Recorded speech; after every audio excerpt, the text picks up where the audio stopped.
आइए एक्सरसाइज 14.4 का question number 3 solve करते हैं। इस क्वेश्चन में हमें दिए गए क्लास इंटरवल को मोड एंड टाइप डिस्ट्रीब्यूशन में लिखना है और इसका ऑगिव ड्रॉ करना है। तो आइए इसका सॉल्यूशन करते हैं। सबसे पहले हम एक टेबल ड्रॉ करेंगे। उस टेबल में इन क्लास इंटरवल को चेंज करके मोड एंड टाइप डिस्ट्रीब्यूशन के फॉर्म में लिखेंगे। तो आइए टेबल ड्रॉ करते हैं। आइए इस टेबल को समझते हैं।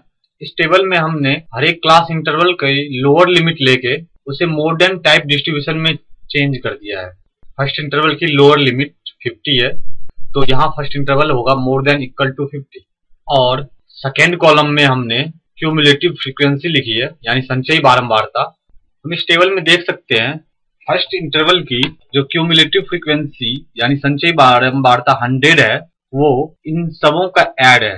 इसी तरह सेकेंड इंटरवल की क्यूमुलेटिव फ्रीक्वेंसी लिखने के लिए फर्स्ट इंटरवल को छोड़ के बाकी सारे इंटरवल की फ्रीक्वेंसी का ऐड।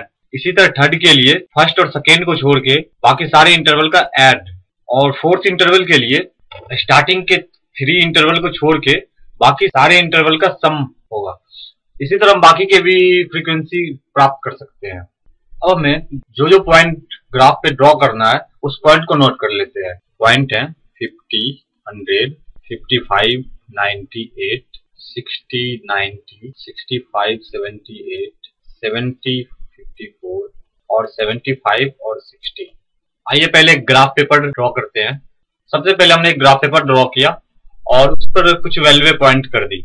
अब हम अपने पॉइंट्स को प्लॉट करना है। सबसे पहले हमें 50 और 100 इस पॉइंट को प्लॉट करना है। x इक्वल टू 50 और y इक्वल टू 100, ये पॉइंट यहाँ आएगा। उसके बाद सेकेंड पॉइंट है 55 और 98। x 55 है और y 98 है। तीसरा पॉइंट जो है 60 और 90, x 60 है, y 90 है। फोर्थ पॉइंट है 65 और 78, x इक्वल टू 65 और y इक्वल टू 78। अगली वैल्यू है x इक्वल टू 70 और y equal to 54। Next value जो हमें प्लॉट करनी है वो है x इक्वल टू 75 और y इक्वल टू 16। x 75 और y इक्वल टू 16। हमने अपने सारे पॉइंट को प्लॉट कर दिया है। अब इसे एक स्मूथ कर्व के द्वारा ज्वाइन करा देते हैं। हमने सारे पॉइंट को एक स्मूथ कर्व के द्वारा ज्वाइन करा दिया और जो ग्राफ हमें मिला है वो मोर देन ऑगिव ग्राफ है।